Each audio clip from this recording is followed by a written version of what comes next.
Hi guys, thanks for tuning in to another video on forgotten weapons. I'm Ian. I'm here today at the James D. Julia Auction House up in Maine, taking a look at some of the cool guns that are coming up for sale there in March of 2015. Now, we recently took a look at a very early prototype 1904 Webley. Thought it'd be really cool to follow that up with a 1910 prototype Webley.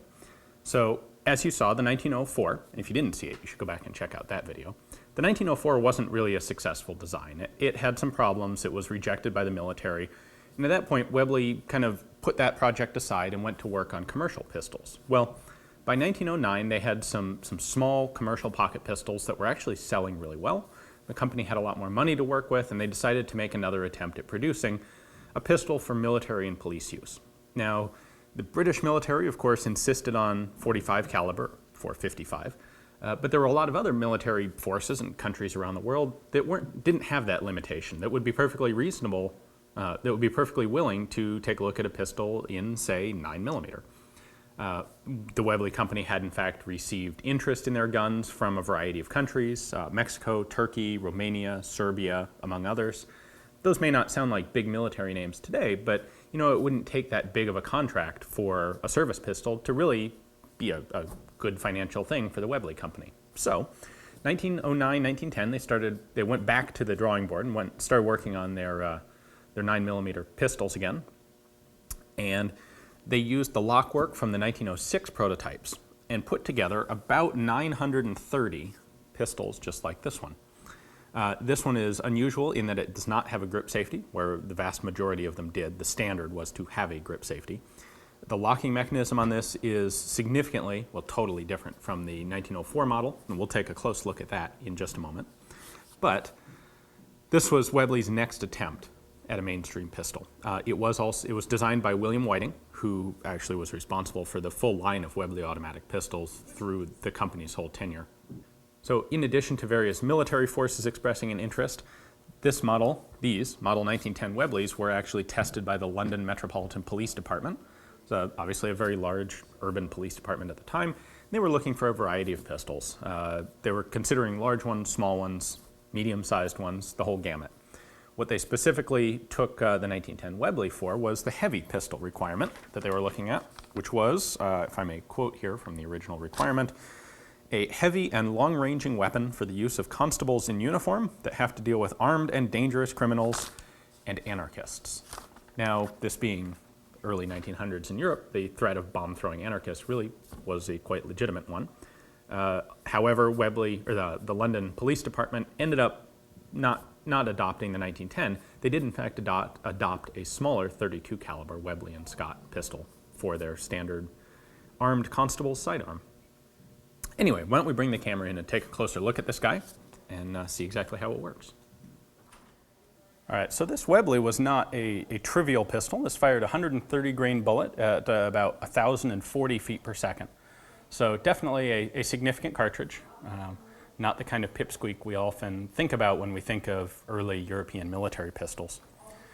Now, as you can see, the design here is much slimmed down from the very first Webleys. And what we have now is a dropping barrel. So if you watch carefully when I pull the slide back, you can see that the barrel drops just slightly.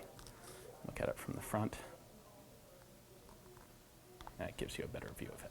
The barrel goes back and drops down slightly. That's the locking mechanism that was used. It is a short recoil gun. In this case, very short. The barrel only recoils just about that far. That's enough to drop it down and then allow the slide to come back. We have an extractor right here on the top, flips cases straight up and over the shooter's head, and it does lock open on an empty magazine. So you can see a little bit of what's going on here. Here's our barrel assembly inside of a U-shaped frame, and then the slide runs on the outside of that frame. Now, one of the unusual elements, I should say first off, in order to drop the slide, we have our safety lever here. I push it up for fire. This is actually safe. And then it is spring-loaded slightly farther, push it up a little bit more, and it drops the slide. Then this is the fire position, and that's the safe position. It's interesting in that it's backwards from what we're used to today. So that disconnects the trigger. Having it up allows it to fire. This one is an unusual prototype in that it is missing the grip safety. Most of the production versions of the Model 1910 Webley did in fact have a grip safety. Just a couple other details here. This one, unfortunately, I'm not able to disassemble further, but it does have a shrouded hammer inside. It's a hammer-fired gun, not a striker.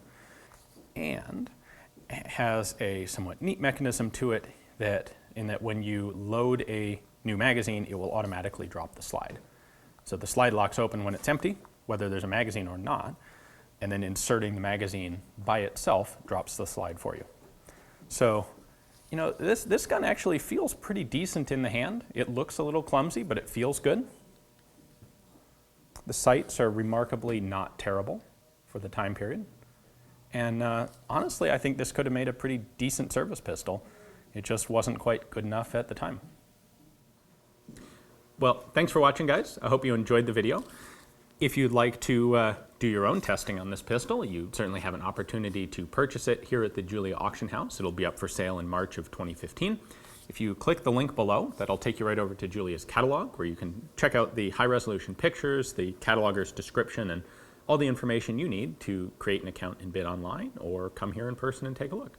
This is lot 2257. Look it up by that number. And if you're going to place a bid, best of luck to you. Thanks for watching.